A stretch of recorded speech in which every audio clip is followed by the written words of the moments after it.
कहते हैं कि रिश्ते 7 जन्मों के लिए होते हैं, पर क्या ये बात सच है या फिर ये बात अब कहने के लिए ही रह गई है?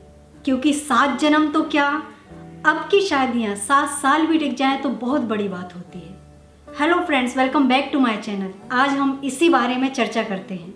हाल ही में श्वेता तिवारी जो हैं वो सुर्खियों में बनी हुई हैं क्योंकि उन्होंने अपने जीवन में 2 शादियां की और दोनों ही असफल रहीं। अब असफल क्यों रही, इसका कारण हम पूरी तरह से तो नहीं बता सकते हैं क्योंकि हमारे पास जो भी जानकारियां होती हैं वो आधी अधूरी होती है। हम सिर्फ थोड़ी बहुत जो हमें जानकारी है उनको लेकर जो राय हमारी बनती है वो दे सकते हैं, लेकिन उनके निजी जीवन में क्या हो रहा है ये तो वही बखूबी जानती हैं और वही इस बात को अच्छे से लोगों तक पहुंचा सकती हैं। क्योंकि हमें दूर से जो लगता है वो वाकई में होता नहीं, जिसके ऊपर बीतती है सिर्फ वही समझ सकता है कि उसके जीवन में आखिर हो क्या रहा है। उन्होंने पहली शादी की जिससे उनकी एक बेटी भी है, उसके बाद वो असफल रही। उसके बाद उन्होंने कुछ साल बाद एक दूसरी शादी की जो कि उनके पति थे अभिनव कोहली। उनसे भी उनकी शादी ज़्यादा दिन तक नहीं चली, उनसे भी उनको एक बेटा हुआ जिसकी कस्टडी को लेकर दोनों में आपस में झड़प बनी रहती है और दोनों ही सोशल मीडिया पे अपने अपने प्रूफ्स दे रहे हैं कि मैं सही, उनका कहना है कि मैं सही, उनके पति का कहना है कि मैं सही, और दोनों में आर्गूमेंट चल रहे हैं। उनके पति का कहना है कि वो पैसे कमाने के लिए किसी रियलिटी शो का पार्टिसिपेंट बन के आउट ऑफ इंडिया चली गई हैं और बच्चे को अकेला कहीं होटल में छोड़ दिया है। वहीं श्वेता तिवारी अपने प्रूफ दे रही हैं और उनके पति भी अपना प्रूफ सोशल मीडिया पर लगातार पोस्ट कर रहे हैं। ज़्यादातर रिश्ते यदि टूटते हैं तो उसमें हमेशा ही मैंने देखा है कि लड़कियों पर ज़्यादा ब्लेम किया जाता है। अभी इनके केस में भी यही है कि श्वेता की 2 शादियां हो चुकी और दोनों ही असफल रही, तो लोगों का जजमेंट ऐसा रहता है कि यार पहली शादी की चलो असफल रही, सेकंड मैरिज हुई वो भी असफल रही, तो आखिर वजह क्या है? मतलब कहीं ना कहीं श्वेता की गलती है कि वो अपने जीवन में शादियों को लेकर श्योर नहीं है या कहीं ना कहीं कुछ कमी है जिसके कारण वो अपनी शादियों को चला नहीं पा रही हैं। ज़्यादातर मामलों में जब भी शादियाँ टूटती हैं तो मैंने देखा है कि लड़कों की जगह लड़कियों को जिम्मेदार ठहराया जाता है, और खासकर इस मामले में कि यदि किसी ने एक की जगह 2 या 3 शादियां की हैं तब तो पूरी तरह से ये कहा जाएगा कि भाई आपकी एक शादी हुई, आप उसमें भी असफल रहे, फिर दूसरी शादी की उसमें भी असफल रहे, तो कहीं ना कहीं कारण आप ही हैं कि आपकी शादियां टूट रही हैं, ना कि एक लड़का।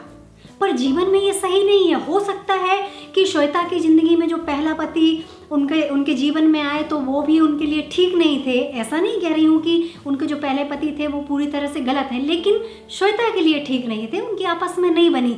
और जब उनकी दूसरी शादी हुई तब भी उनके साथ ऐसा ही हुआ। ज़रूरी नहीं है कि श्वेता की ही मिस्टेक है इसलिए उनकी 2 शादियाँ असफल रहीं।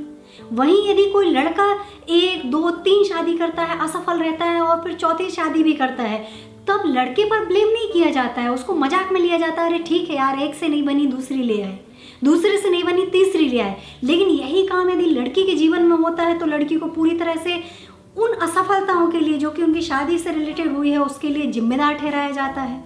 आप राहुल महाजन जी को तो जानते ही होंगे, उन्होंने भी अपने जीवन में, अभी वो तीसरी शादी में है, उनकी 2 शादियाँ असफल हो चुकी हैं और अभी उन्होंने तीसरी शादी की है जिनके साथ अभी वो हैं।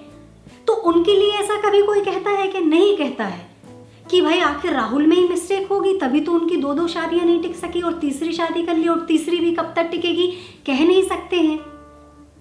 तो आखिर लड़कियों को ही हर बात के लिए जिम्मेदार क्यों ठहराया जाता है? यदि किसी लड़की के पति की डेथ हो जाती है, वो विधवा हो जाती है और यदि वो दूसरी शादी कर ले तो समाज में बाहर हर जगह बातें बनने लगती कि आखिर क्यों, क्या जरूरत थी। और बच्चा हो तो बोले बच्चा तो है, बच्चे के सहारे सारी जिंदगी जी सकते हैं। लेकिन वहीं यदि एक लड़के की पत्नी की डेथ हो जाए तो बुढ़ापे तक में लोग शादी कर लेते हैं कि यार पत्नी चाहिए हमें, हम जीवन यापन कैसे करेंगे अपना। तो दोनों में इतना भेदभाव क्यों है? एक लड़की को लेकर लोगों का नज़रिया अलग होता है और एक लड़के को लेकर लोगों का नज़रिया अलग होता है। ऐसा नहीं होना चाहिए और हर बात के लिए लड़की को जिम्मेदार ठहराना बंद करो। मैं ये नहीं कह रही हूँ कि हर वक्त लड़कों की ही गलती होती है, लेकिन ये बात हम नहीं तय कर सकते, ये सिर्फ वो लोग तय कर सकते जिनके जीवन में ये घटना घटित हुई है। क्योंकि एक्चुअल में क्या हुआ है ये चीज़ें सिर्फ वही बता सकते हैं, क्योंकि जिस पर बीतती है वही समझता है कि आखिर बात क्या है। और जीवन में ऐसा तो नहीं है कि यदि आपने किसी भी रिश्ते में जाने की कोशिश की है, आपने शादी की है, आप किसी कमिटमेंट में बंध गए हैं, यदि वहाँ आपकी नहीं बन रही है, बहुत सारे रिश्ते ऐसे हैं जो घसीट घसीट कर चल रहे हैं, लोग दोनों ही आपस में सुखी नहीं है लेकिन फिर भी चला रहे हैं, सिर्फ और सिर्फ इस दबाव से कि लोग क्या कहेंगे, समाज क्या कहेगा, आखिर शादी क्यों टूट गई, बच्चे हैं, बच्चों का आगे क्या होगा, लोग बच्चों को भी ताना कसेंगे कि आपके माँ बाप की तो बनी नहीं, अलग अलग हो गए। तो इन दबाव में आप अपना पूरा जो जीवन है वो किट किट पिट पिट में या कलह में बिता देंगे। इससे बेहतर है कि आप अपनी जीवन में अलग होकर दो अलग अलग रास्ते में चलकर खुशी रहें। कोई ऐसा दबाव तो नहीं है कि जबरदस्ती कोई किसी के साथ रहे जबकि नहीं बन रहा है, सिर्फ इसलिए कि लोग क्या कहेंगे। आपकी क्या राय है इस मामले में? श्वेता तिवारी जी के जो भी अभी चल रहा है, उनके जो केस है उसके मामले में आपकी क्या राय है? मैं आपसे भी जानना चाहती हूँ, तो कमेंट करके ज़रूर बताइएगा। फिर कल मिलते हैं एक नए टॉपिक के साथ, नए वीडियो में। तब तक के लिए बाय बाय। Thank you.